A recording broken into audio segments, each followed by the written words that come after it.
भगवद गीता में भगवान श्री कृष्ण ने न केवल ज्ञान की बातें बताई हैं बल्कि जीवन जीने की कला के बारे में भी बताया है। भगवान श्री कृष्ण ने अर्जुन को जो गीता का उपदेश दिया है वह हर मनुष्य के लिए प्रेरणा स्रोत साबित हो सकता है। गीता में भगवान श्री कृष्ण अर्जुन को उपदेश देते हैं, जो भी मनुष्य भगवद गीता की इन 18 बातों को अपनाकर अपने जीवन में उतारता है वह सभी दुखों, वासनाओं, क्रोध, ईर्ष्या, लाभ, मोह, लालच आदि के बंधनों से मुक्त हो जाता है। आनंद मनुष्य के भीतर ही निवास करता है, परंतु मनुष्य उसे स्त्री में, घर में और बाहरी सुखों में खोज रहा है। श्री कृष्ण कहते हैं कि भगवान उपासना केवल शरीर से ही नहीं बल्कि मन से करनी चाहिए। भगवान का वंदन उन्हें प्रेम बंधन में बांधता है। मनुष्य की वासना ही उसके पुनर्जन्म का कारण होती है।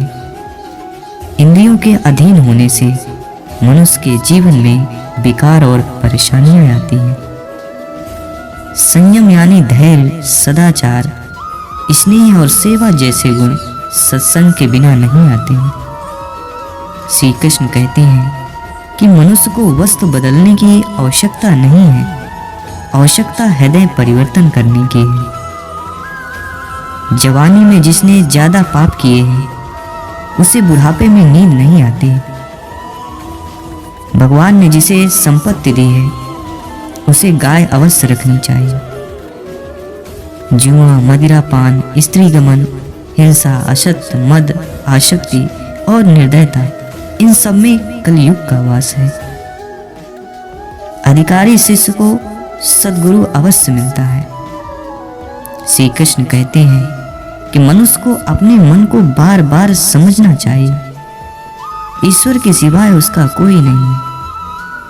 साथ ही यह विचार करना चाहिए उसका कोई नहीं है, साथ ही वह किसी का नहीं है। भोग में क्षणिक सुख है, साथ ही त्याग में स्थायी आनंद है। भगवान श्री कृष्ण कहते हैं कि सत्संग ईश्वर की कृपा से मिलता है, परंतु कुसंगति में पड़ना मनुष्य के अपने ही हाथों से। लोभ और ममता पाप के माता पिता हैं, साथ ही लोभ पाप का बाप है। श्री कृष्ण कहते हैं स्त्री का धर्म है कि रोज तुलसी और पार्वती का पूजन करें। मनुष्य को अपने मन और बुद्धि पर विश्वास नहीं करना चाहिए, क्योंकि ये बार बार मनुष्य को दगा देते हैं। खुद को निर्दोष मानना बहुत बड़ा दोष है। यदि पति पत्नी को पवित्र जीवन बिताएं तो भगवान पुत्र के रूप में उनके घर आने की इच्छा रखते हैं। भगवान इन सभी कसौटियों पर कसकर, जांच कर, परख कर ही मनुष्य को अपनाते हैं। जिसने मन को जीत लिया है उसने पहले ही परमात्मा को प्राप्त कर लिया है, क्योंकि उसने शांति प्राप्त कर ली है। ऐसे मनुष्य के लिए सुख दुख, सर्दी गर्मी, मान अपमान एक से होते हैं। जो दान कर्तव्य समझकर बिना किसी संकोच के किसी जरूरतमंद व्यक्ति को दिया जाए वह सात्विक माना जाता है। भगवान गीता के अनुसार नरक के 3 द्वार होते हैं, वासना, क्रोध और लालच। हे अर्जुन, परमेश्वर प्रत्येक जीव के हृदय में स्थित है। हे अर्जुन, जो बहुत खाता है या कम खाता है, जो ज्यादा सोता है या कम सोता है, वह कभी भी योगी नहीं बन सकता। जो मुझे सब जगह देखता है और सब कुछ मुझ में देखता है उसके लिए ना तो मैं कभी आदर्श होता हूँ और ना वह मेरे लिए आदर्श होता है। मैं हर जीव के हृदय में परमात्मा स्वरूप स्थित हूँ। जैसे ही कोई किसी देवता की पूजा करने की इच्छा करता है मैं उसकी श्रद्धा को स्थिर करता हूँ, जिससे वह उसे विशेष देवता की भक्ति कर सके। जो महापुरुष मन की सब इच्छाओं को त्याग देता है और अपने आप ही में प्रसन्न रहता है उसको निश्चल बुद्धि कहते हैं। जो विद्वान होते हैं वो ना तो जीवन के लिए और न ही मृत्यु के लिए शोक करते हैं। हे अर्जुन, जो जीवन के मूल्य को जानता है, इससे उच्च लोक की नहीं अपितु अपयश प्राप्ति होती है। जीवन ना तो भविष्य में है ना अतीत में, जीवन तो इस क्षण में है।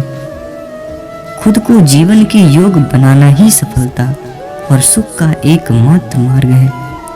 हे अर्जुन, जो पुरुष सुख तथा दुख में विचलित नहीं होता और इन दोनों में संभाव रहता है, वह निश्चित रूप से मुक्ति के योग्य है। जिस प्रकार मनुष्य पुराने कपड़े को त्याग कर नए कपड़े धारण करता है, उसी प्रकार आत्मा पुराने तथा व्यर्थ के शरीर को त्याग कर नया भौतिक शरीर धारण करता है। हे अर्जुन, तुम्हारे तथा मेरे अनेक जन्म हो चुके हैं। मुझे वो सब जन्म याद है, लेकिन तुम्हें नहीं। जो कर्म को फल के लिए करता है, वास्तव में ना उसे फल मिलता है ना ही वो कर्म है। फल की लालसा छोड़कर कर्म करने वाला पुरुष ही अपने जीवन को सफल बनाता है।